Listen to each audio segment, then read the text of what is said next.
ही लगभग रहा था।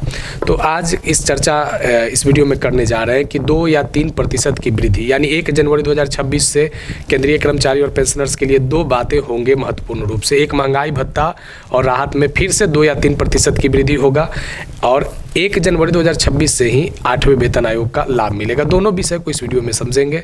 अगर अभी आप नए जुड़े हैं तो जरूर चैनल को सब्सक्राइब करके बेल आइकन को दबा दीजिएगा। वीडियो अच्छा लगेगा तो जरूर लाइक शेयर कीजिएगा। अगर कोई सुझाव होगा तो कमेंट में लिखिएगा। अगर 7th पे कमीशन की अगर बात करें तो 7th पे कमीशन जो है कर्मचारियों को उतना खुश नहीं कर पाया जितना कर्मचारी चाह रहे थे। 7th पे कमीशन में 2-3 महत्वपूर्ण डिमांड रहे थे। एक जो कोविड था उस दरमियान में जो DA का जो बैलेंस जो था, मतलब जो बढ़ोतरी किया गया प्रतिशत था, उसका एरियर यानी एक भी अमाउंट नहीं मिल पाया था। फिर 31% के बाद लोगों को महंगाई भत्ते बढ़ते बढ़ते 58% तक गया। तो पहला जो 7th पे कमीशन में लोगों को सबसे बड़ा नुकसान हुआ कि कोविड महामारी में सरकार ने भी एरियर के रूप में DA को भुगते नहीं किया। अब यहाँ पे एक विषय लोगों को लग रहा था कि जब 7th पे कमीशन एंड करेगा तो महंगाई भत्ता और राहत एक अच्छा आंकड़ा तक पहुंच सकेगा, लेकिन एक बेहतर आंकड़ा तक ये नहीं पहुंच पाया। ये एकदम बिल्कुल धीरे वाले रफ्तार में जो AICPIW के आंकड़े होते हैं उस रफ्तार में ये धीरे धीरे बढ़ते बढ़ते ये 58% पर जाकर एंड हुआ है। अब 1 जनवरी 2026 से 8वां वेतन आयोग लागू होगा। 8वां वेतन आयोग लागू होगा, लेकिन अभी इसको लागू होने में लगभग 18 महीने से 24 महीने का समय लग सकता है। इसका मतलब ये हुआ कि अब भी कंटिन्यू DA जो है वह बढ़ते रहेगा। 2% बढ़े, 3% बढ़े, लेकिन जैसा पिछले आंकड़ों को अगर आप देखते हैं तो 2 या 3 से ज़्यादा ये नहीं बढ़ेगा तब तक कि जब तक 8th पे कमीशन का रिपोर्ट को सरकार जो है, केंद्र सरकार, इसे अप्रूवल न दे दे। अभी जो आप देख रहे होंगे कि 1 जुलाई 2025 से लेकर दिसंबर 2025 तक के अगर डेटा पे बात करें तो यहाँ तक लगभग 58% यहाँ आपका DA/DR अवेलेबल है। अब देखिए इस चीज़ को ज़रा यहाँ पे समझना है कि अगर टाइम से अगर लागू होता 1 जनवरी 2026 से अगर ये लागू होता तो ये DA यहीं पे 58% समाप्त हो जाता, जैसे 7th पे में हुआ था। 7th पे जब लागू हुआ था तो उस समय 6 पे कमीशन में 125% महंगाई भत्ते और राहत पहुँचे हुए थे, और जैसे ही 7th पे कमीशन लागू हुआ तो ये DA 0 हो गया। अभी अगर 1 जनवरी 2026 से अगर ये वेतन के रूप में 8th पे कमीशन बनना शुरू होता तो ये 0 हो जाता, और फिर एक बेहतर सैलरी के साथ 0% के साथ महंगाई भत्ते और राहत की कंटिन्यूटी होते। लेकिन ऐसा नहीं हुआ। इसलिए नहीं हुआ क्योंकि इस बार कमेटी गठित करने में ही सरकार ने लेट कर दिया था। कमेटी गठित होने के बाद अब जब इसका रिपोर्ट आएगा तो रिपोर्ट के बाद ही अब ये 0 होता है या इसका कोई अलग गणना होगा, ये भी एक बड़ा महत्वपूर्ण विषय है। अब देखिए अभी क्या हो रहा है कि 58% पे आपका तो 7th पे रुक गया। अब 1 जनवरी 2026 से आप प्रवेश कर चुके हैं 8th पे कमीशन के ड्यूरेशन में। 8th पे कमीशन के ड्यूरेशन में घुस चुके हैं, लेकिन 8th पे कमीशन का लाभ तो आपको मिल नहीं रहा है।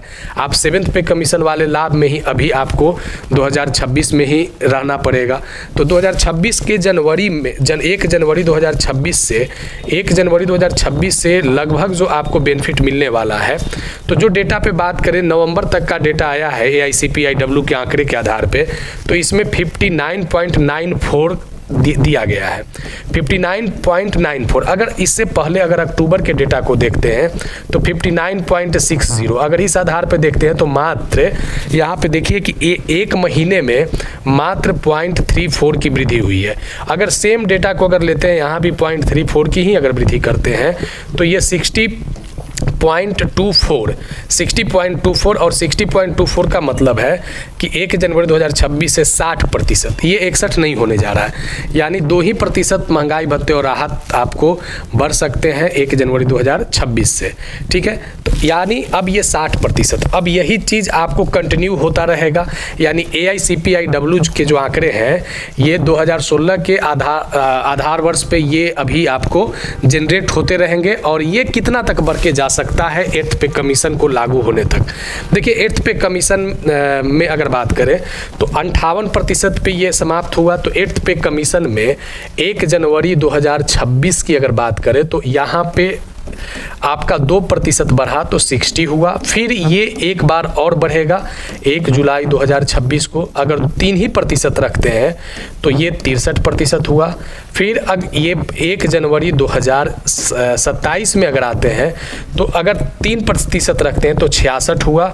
और फिर 1 जुलाई 2026 को 27 को अगर लेते हैं तो ये मैक्सिमम आपका कितना गया, ये मैक्सिमम आपका 70% तक, 70%। यानी इस ड्यूरेशन में आपका 8th पे कमीशन के सारे जो रिकमेंडेशन है उसको सरकार अप्रूवल कर देगा, यानी 70% तक ये DA DR जा सकता है।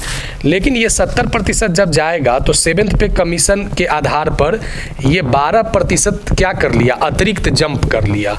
अब 8th पे कमीशन में क्या ये 12% जो 8th पे कमीशन के ड्यूरेशन अगर 1 जनवरी 2026 से अगर सरकार अप्रूवल देता है तो ये 12% की राशि बड़ा इम्पोर्टेंट विषय रखता है कि इस 12% अमाउंट का क्या होगा। क्योंकि अगर यहाँ से अगर जीरो, अगर 1 जनवरी 2026 से अगर लागू किया जाएगा तो जीरो यहाँ से हो जाएगा, यानी कि 12% अमाउंट के साथ ही 8th पे कमीशन स्टार्ट होगा।